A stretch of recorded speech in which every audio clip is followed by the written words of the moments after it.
बहुत लोग मुझसे हमेशा ये पूछते हैं कि जब आपके पास एक साथ इतने सारे ऑर्डर लग जाते हैं ज़ोमैटो से, एक साथ 2 या 3 ऑर्डर लग जाते हैं, तो आप कैसे मैनेज करते हो? तो पहले तो मैं आपको ये बताना चाहती हूँ कि सिर्फ़ ज़ोमैटो नहीं है हमारा, ज़ोमैटो तो हमारा सेकेंडरी बिज़नेस है।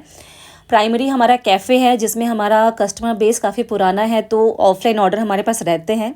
मेन रश आवर हमारे जो किचन का है वो 10 से लेके रात को 1 से डेढ़ बजे तक का है। इस टाइम पे काफ़ी ऑर्डर होता है और इस टाइम पे ऑनलाइन एंड ऑफ़लाइन दोनों ही ऑर्डर होते हैं। पहले हमारे स्टाफ थे तो हम सब मिलके काम कर लेते थे, उतना कुछ नहीं होता था। बट अभी क्योंकि स्टाफ नहीं है तो मुझे सब कुछ अकेले ही हैंडल करना होता है, तो कभी अगर मैं देखती हूँ कि मेरे पास ऑफ़लाइन के ऑर्डर पहले आ गए और मुझे लगता है कि इस ऑर्डर में मुझे अच्छा खासा टाइम जाने वाला है, या लंबा ऑर्डर है, बड़ा ऑर्डर है, या 2 से ज़्यादा कस्टमर के ऑर्डर हैं, तो मैं ज़ोमैटो को थोड़ी देर के लिए बंद कर देती हूँ। रश किचन करके एक ऑप्शन आता है, आप बंद कर सकते हैं थोड़ी देर के लिए। ओके।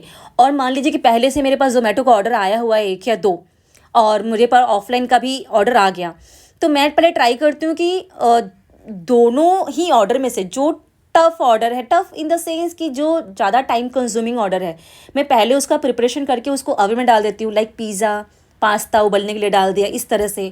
सैंडविच में कम टाइम लगता है, शेक्स में कम टाइम लगता है। अभी जैसे कि आप वीडियो में देख सकते हैं कि मेरे पास अभी ज़ोमैटो से 2 ऑर्डर आया हुआ है। एक ऑर्डर में है white sauce pasta and 1 sandwich, second order में है किटकैट मिल्कशेक। ओके। सबसे पहले मैंने पास्ता उबलने के लिए डाला, पास्ता की सब्जियां काटी, तो क्योंकि अगर ये 2 काम कर लेते हो तो फिर उसके बाद पास्ता बनने में समय ज़्यादा नहीं लगता है। सेकंड, मैंने उसी के साथ-साथ वेजिटेबल कट कर लिया सैंडविच के लिए। उसके बाद मैंने पहले किटकैट शेक इसलिए बनाया क्योंकि इस ऑर्डर में मुझे सिर्फ 15 मिनट का टाइम मिला था और इसका राइडर एकदम आ गया था, तो मैंने पहले ही ऑर्डर बना दिया। ओके।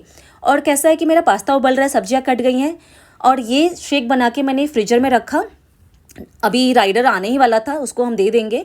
एंड उसके बाद मैंने सैंडविच का प्रिपरेशन करके उसको अभी मैं ग्रिलर में डाल दूंगी, तो वो भी फटाफट से बन जाएगा। उधर मैं पास्ता का जो भी है सॉस बनाना, वो मैं काम कर लूँगी। तो इस तरह से मेरा मैनेज हो जाता है और काफ़ी कम समय में मेरी सारी चीज़ें हो जाती हैं। ठीक है। और कभी अगर समय ज़्यादा लग भी गया तो हम 5 मिनट बाय कर लेते हैं ज़ोमैटो से। ज़ोमैटो आपको ऑप्शन देता है 5, 10 और 15 मिनट बाय करने का। तो इस तरह से करके मैं सारी चीज़ें मैनेज कर लेती हूँ।